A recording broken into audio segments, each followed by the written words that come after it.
Hello, I'm Abdul Gapar and I'm from Group Fantastic Five. We'll talk about frequently played roles in the group's discussion. There are five played roles in small group discussion. First is task leader, second is more emotional leader, third is tension leader, four is information provider, and fifth is central negative roles. And I will talk about it one by one. First is task leader roles. Task leader is someone that recognizes in general sense that he or she has the potential to do in the group. Task leader is high group status. The leader choose if they are mature person who has the good problem solving ability, good communication skill, and well educated. The task leader will feel responsible for the group members. When discussion goes silent, the task leader will feel its prudential communication leadership skills. The leaders engage in deviant behavior. Task leader might attempt to do a critical comment or look for sympathy from the group. Second is emotional leader. Emotional leader means an individual who guides others in the pursuit by performing supportive, interpersonally accommodative behavior that will well liked by the rest of the group members. The emotional leader may not be most popular in the group, but certainly the most members are attracted to him or her. Emotional leader too have experience with handling interpersonal problems. They have ability to perceive emotion, access and generate emotion. Emotional leader also skilled at using communication strategically. They can manage to emotion, elicit feelings, and give comfort or social support. Next is tension releaser roles. Tension releaser is a funny person. They are type of person that will evade the conflict and stress in the group organization or maybe team life. The tension releaser aware towards the sensibility of the group in given work environment. They will not do a joke that turn to tension creating or not tension releasing. They also are resolver of interpersonal conflict. They have abilities same as emotional leader that can break a tension or conflict that happen with well-timed humorous bumps. Fourth is the information provider roles. This is a most shared roles in small groups. Discussion means that almost all of team member can be the information provider too. Information provider is someone that has ability to provide accurate or concise data instantly for all major aspects of discussion topics. They also have a research skill that exceeds the group norms and sometimes that has expert knowledge of discussion topic. It means that they can seek information from all sources such as books, internet, and interview sessions. And the last role is central negative roles. Central negative role is the person that will voice out the criticism. They are not pleased with that what is going on in the group.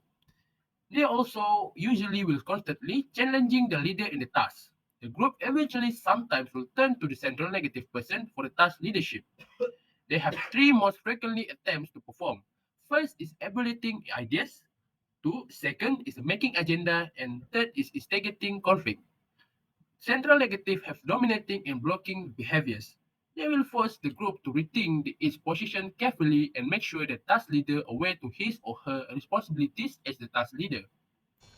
Oke, Assalamualaikum warahmatullahi wabarakatuh. My name is Winnie Nanti, and my metric number is 276445. And now I want to continue about frequently played roles in small group communication. And the first one is the questionnaire. So the questionnaire is the first of the five secondary roles frequently played, and the role of the questionnaire is not played as often as it should be in small groups. Only rarely does one person specialize in this role, and the person playing the role of the questioner has the ability to probe the ideas under discussion incisively without threatening or alienating group members and without challenging the task leader. And the procedural function that the questioner most often performs is clarification. Okay, next is silent observer. A role in a small group that is not appreciated is that of the silent observer. So during jury deliberation, the role of the silent observer is an important part of the decision-making process. And task group that exceed five members may have a person who silently observes much of the discussion, but when he or she does make clear, either verbally or non-verbally, what his or her conclusion is, it is decisive. And sometimes a person playing the role of silent observer can engage in deviant behavior that Vega in 1991 calls social lobbying. And the manifestation of these deviance include sulking, daydreaming, doodling, and exerting less energy than one has. Okay, the active listener. This role frequently is shared and played in good small groups, and all members of a group should feel an obligation to listen attentively and encourage other members to explain their position. And the person who plays this role remains argumentatively neutral while being actively supportive of any members who attempts to contribute an idea or evaluate an idea. Okay, next is recorder. The role of recorder and the skill of recording is isomorphic in small group discussion. And this is the one role in which one communication behavior completely defines a role. And anything of importance, a group member is designated and as the official recording of the meeting. Okay, last but not least is self-centered follower. Often frequently played roles in small group, this is the only counterproductive role because the person playing this role is working against the group goals and is narcissistically out for himself or herself. And this person is not a team player but engaged in defiant communication behavior that takes time and energy away from the group. Hello, my name is Abdurrahman Irfan. My metric number is 276385, and today I will be explaining about three types of roles according to Bene and Sheets. According to Bene and Sheets, there are three more types of roles in small group communication. The first one is a task-oriented roles, which categorized as a positive roles. The second one is maintenance-oriented roles, also categorized as a positive roles. And third one is a self-oriented roles, categorized as a negative roles. Let me explain. So, task-oriented roles, or I can shorten it as TOR, are roles that contribute to the abilities for the group to achieve its goals. These roles will help the member to successfully completing the task. There are 10 task-oriented roles, and I will give you the simple term to, to make sure you guys easily can understand. So, the first one is the initiator. Initiator, what is initiator? Initiator is the one who initiate the ideas. The second one is the information seekers, the one who looks for informations. The third one is information giver. As per the name, is the one who gives the informations. The fourth one is opinion seeker. Again, as per name, seeks others for opinion. And the five is opinion giver. Again, as per name, give opinions to other in the discussions. And the sixth one is elaborator. Again, like the name, is the one who elaborates member ideas and opinion. The next one, the number seven, is coordinator, the one who connecting the dots, to connecting the idea. And number eight is evaluator, the ones who evaluating group's idea according to the set of standards that has been agreed upon with all the members of the groups. And the last one is the energizer, the one who motivates members to stimulate the group productivity. The next one is a maintenance oriented role. This role purpose is to maintain interpersonal relations amongst the group member. There are five maintenance oriented roles. The first one is the encourager. Encourager is the one who appreciative towards members' idea and statement. The second one is the harmonizer. Harmonizer is the one who release the tension or conflict by using humor, or we can say is the clown of the group. The third one is the one who tries to propose the compromiser, the one who tries to propose an idea to please everyone or resolve a conflict. The fourth one is the gatekeeper, the one who becoming a bridge to promote evenness in a discussion. So the gatekeeper makes sure everyone in the group have a say about something, so everyone feel included in the discussions. The last role is follower, the ones who always agree and follows other idea, or we can say as a yes man. Okay, we come to the last part. It's a self-oriented roles. As per the name, self-oriented roles is behavior to satisfy personal needs over group goals. They did not contribute to group's ability to complete a task. There are six self-centered roles. The first one is aggressor. Aggressor is the one who threatens member to promote themselves. So he threatens any other member's idea to promote its own ideas. The second one is the blocker, the ones who oppose all ideas from the members without reasons. The third one is recognition seeker, the ones who seek spotlight by bragging about past accomplishment.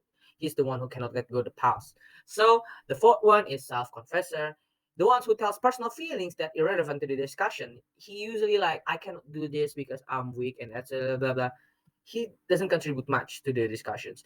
The fifth is playboy. Playboy is the ones who overuse humor. So when the clown of the group joking around at the first time, it feels, it feels good, and it feels, the humor, it's natural, but over the time when the humor is overused, it's become, it's quite bland, tend to be cringe. So the last one is the help seeker, the one who uses inadequacy to look for sympathy to avoid being useful. So this particular person, usually they will say that I cannot do this because I'm unable to do this because I just cannot do it, and they will ask others to help them because they didn't want bother to try. So yeah, he is a help seeker. So that's all for me. Thank you. Hi everyone, my name is Lu Hon. My metric number is 278695. Today I'm going to present on combination skills in enhanced effective role performance. The first skill we are going to discuss is maintaining role stability.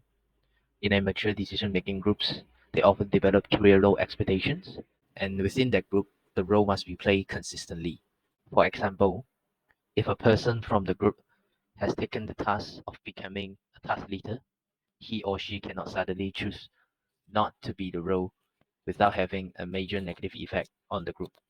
It is very important that we know what role we play in the group because the group will consistently expect us to play the role.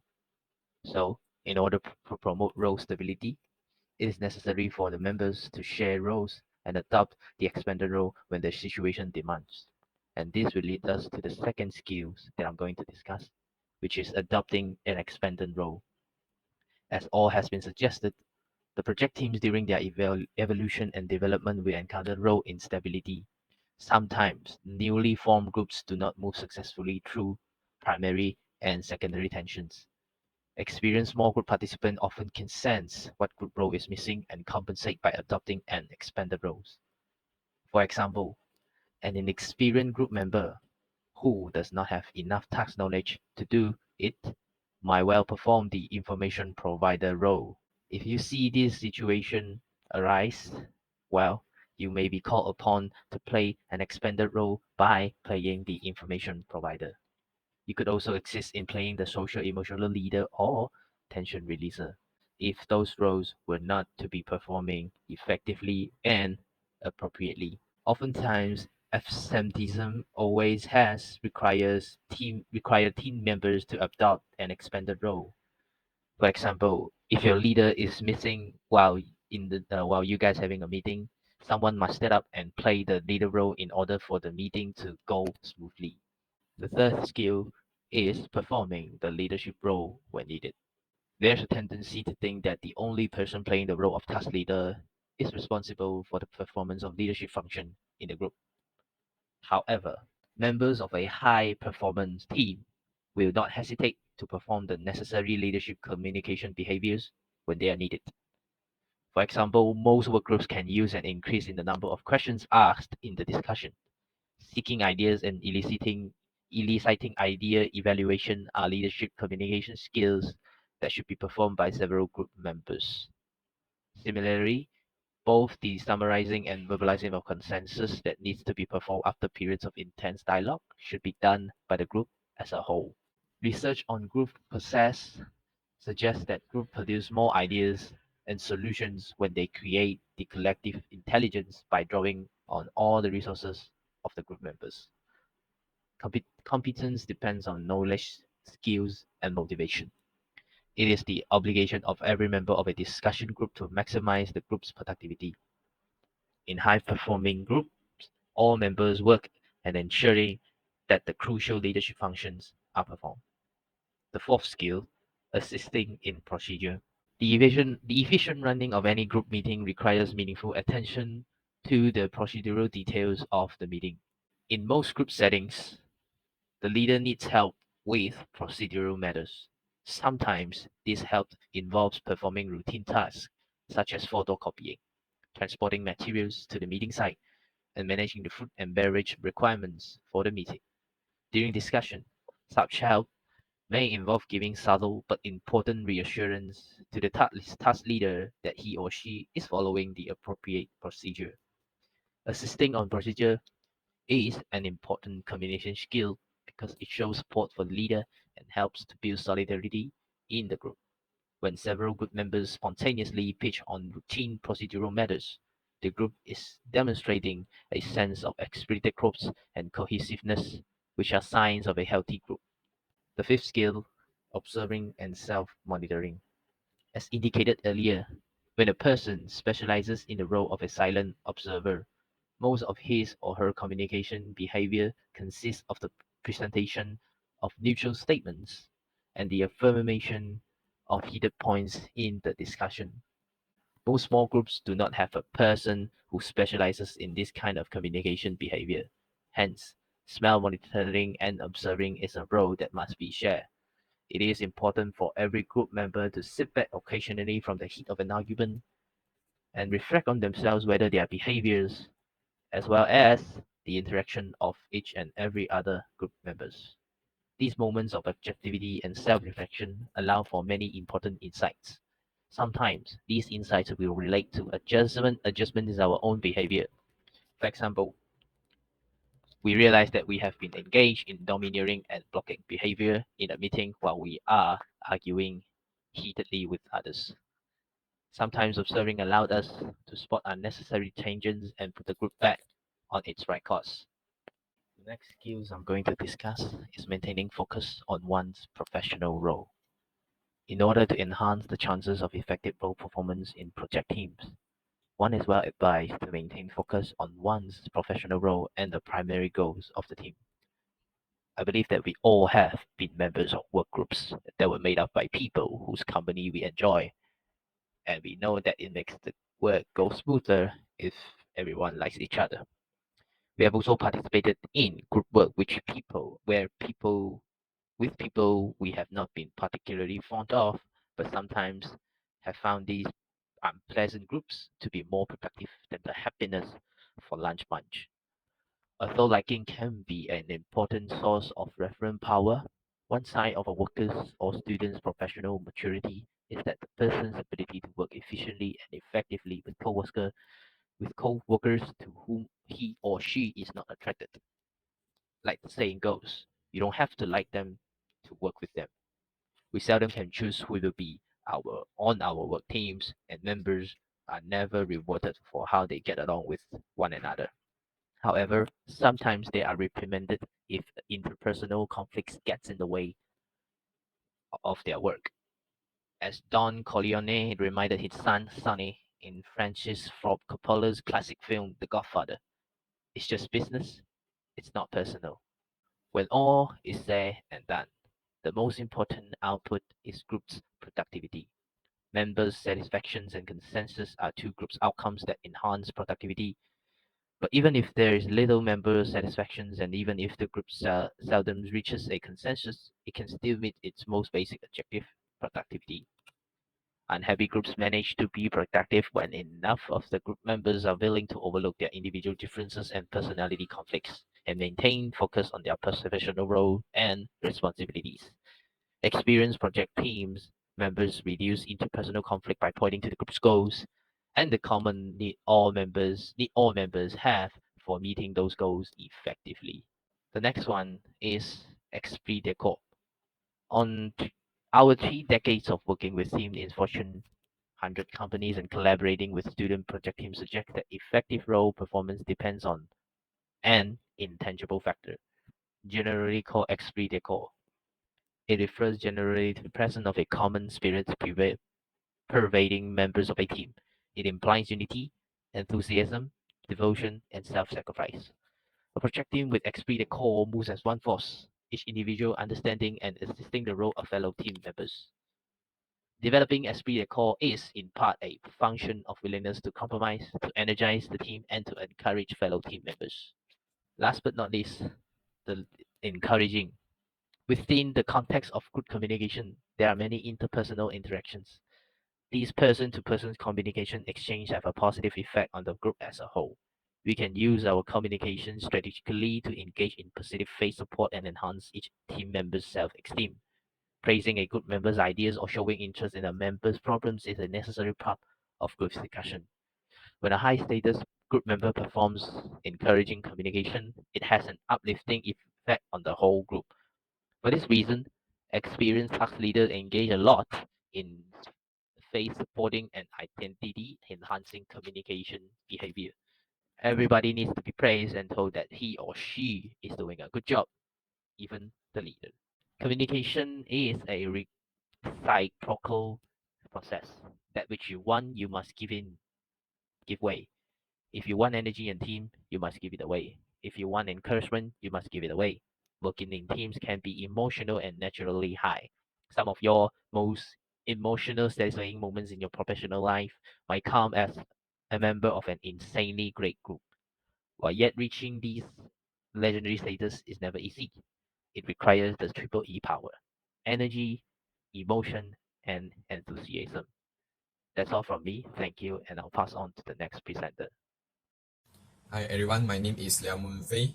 My part is avoiding the self-centered follower role. Interpersonal needs and individual personality have potential significant effect on communication process. The communication skill that are performed and their concomitant effect on group's outcome. There are 30,000 of negative communication. The first one is aggressing. An aggressor is an abrasive and overly dominant person in the group. People with this personality type put others' idea down.